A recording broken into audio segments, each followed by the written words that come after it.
Hello and welcome to another one of MarketsFlow's weekly webcast covering our portfolio performance for the week ending 2nd of August. This is Tom and I'm joined by Adam as usual. How's it going, Adam? It's going pretty well, thanks, Tom. The markets have certainly given us plenty to cope with this week. They are indeed. So as mentioned, today is Friday, the 2nd of August, and we're midway through Friday as we bring you this weekly performance for the current week. This is Webcast 14, which is recorded every Friday and is uploaded immediately on YouTube. Please subscribe to our channel so that you can receive it as soon as it's available. MarketsFlow is an FCA authorized robo-advisor and digital wealth manager. We're also SEC authorized. Your deposits are protected by the FSCS for up to $85,000. Before we start, I'd like to run through our disclosure. Your capital is at risk and any financial performance figures refer to the past, and that past is not a reliable indicator for the future. So with that, let's get into this interesting topic of the volatility in the week and how have our portfolios fared this week, Adam? Well, up to now, and we are partway through Friday as we speak, with some hours to go before the close. And where we are right now is our high growth portfolio is down 0.37% this week, but up 3.26% since the launch of accessible portfolios in very early June, and up 12.32% in the year to date. The growth portfolio is down 0.64% this week, but up 3.5% since the launch of accessible portfolios, and up 8.01% in the year to date. The ISA portfolio down 0.94% in the week so far, but up 1.99% since the launch of accessible portfolios. And this has no further history before that time. Thank you, Adam. So the interesting question here is, how has that compared to the market as a whole for this week? Well, as of now, the S&P is down around 3.1% right now, relative to the end of last week. And today's market has contributed the best part of 1% of that 3.1. The overall direction of the market has been downwards for most of the week, but it's really from Wednesday that this negative direction became stronger. But that said, the intraday volatility has been quite larger than we've seen for some time. And so even as recently as yesterday afternoon, we almost made it back briefly to start of the week levels.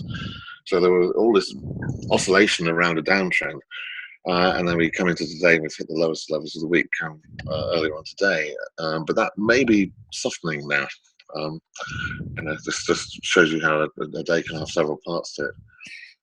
Yes, indeed. Thank you, Adam. And yes, it's, compared to the market overall, it seems like, the portfolios haven't really seen the volatility comparatively. So that is a positive sign. What about the allocations within the portfolios? Well, we saw our signals begin the week quite upbeat and quickly turn down towards being pessimistic. And so taking that, together with the market becoming more volatile, we've positioned ourselves quite conservatively. So we've mentioned this lively market. I mean, not only has actual volatility picked up, but so too has implied volatility, which is one of the key drivers behind how much options premium we pick up when we write options. So having this implied volatility being at around levels of 12 to 14 throughout July, it climbed steeply this week and sitting about 19 or 20 right now, nudged up above 20 earlier on. That's the highest level we've seen for almost 3 months. So there was more reward for writing options, but then justifiably so when it simply reflects the reality of a more volatile market. So it's not necessarily all gain when this happens. And many investors have been waiting for implied vol to rise for months, and here we are with quite a big increase in 1 week. So while there would have been more reward for doing more options activity, we didn't do a vast amount given the way the market felt, as well as our signals being on the negative side. But that said, we certainly didn't do much on stocks either. So the bias of the week in allocation has been a little more options than stocks, but overall levels of everything conservative. And we've often mentioned in these podcasts another characteristics of the markets in recent months, which is this high level of dispersion of the components of the market, which is contrasted with the aggregate looking very calm. With the higher volatility of this week, I presume that isn't such a feature of the market anymore. Well, that's right. It's not such a calm surface with lots of lively undercurrents underneath it.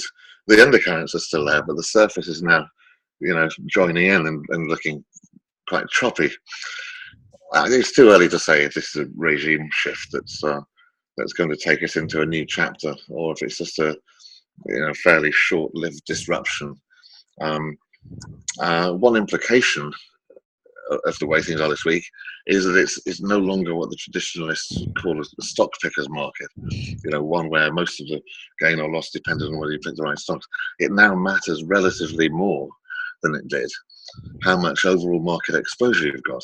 And that's one of the variables that we do adjust in our process. So we can participate in this type of market and make money over time by varying our beta. And I mean, in retrospect, of course, we may have preferred to have less exposure this week, but our negatives in relation to the market as a whole are very, very small. But I mean, there have been a couple of curveballs, notably this Trump tweet on tariffs. But we try to ignore the noise and things like that, and stay driven by data. Indeed so, and you're right about that Trump tweet. We would have been strongly positive this week had it been not for that. So yes. On that note, how did we risk manage our way through the week? And did I hear you say earlier that today has been maybe the worst day of the week? Well, in terms of risk management, we took notice, of course, of what our signals were saying, as always, which began the week looking slightly positive and soon deteriorated. So we didn't continue accumulating as much additional exposure as the week progressed. We were cognizant of the heightened swings in markets, and we weren't afraid to close a position here or there when it seemed appropriate. And now we've approached the final few hours of the week, and yes, perhaps it was looking like the worst day of the week so far, but I'm not sure it'll end that way. Things seem to be turning a little. European markets have been playing catch up today with the US, and that is catch up in a negative direction. And it's often possible that when you pass the European close and the US is left on its own to do its own thing, you sometimes get a different tone to the US market, and you get to see a little more clearly what the underlying patterns are going to be. So there is a chance that we may engage in a little more activity in the last little bit of today, and not necessarily end the week uninvested. That's right, Adam. Yes. Anything else interesting around today's non-farm payrolls release? Well, we try not to look too much at macro data releases, of course, in our process, but overall, that non-farm payrolls report indicates a slight weakening in labour market trends. Jobs are being added more slowly, and although they're still being added at a healthy enough rate to indicate an economy that's growing on trend or even slightly higher, it is a slowdown from where the numbers were a few quarters ago.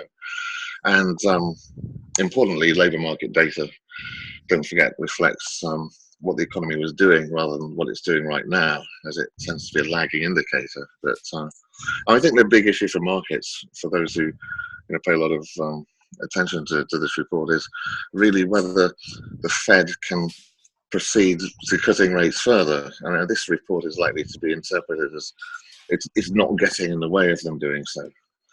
Maybe the worst kind of report, payroll report from the equity market's point of view, would have been a really strong one, which would then perhaps have contradicted the case for any further rate cuts, or would at least delayed the case for any more rate cuts. And in this slightly perverse world where good economic news can be bad news for markets, it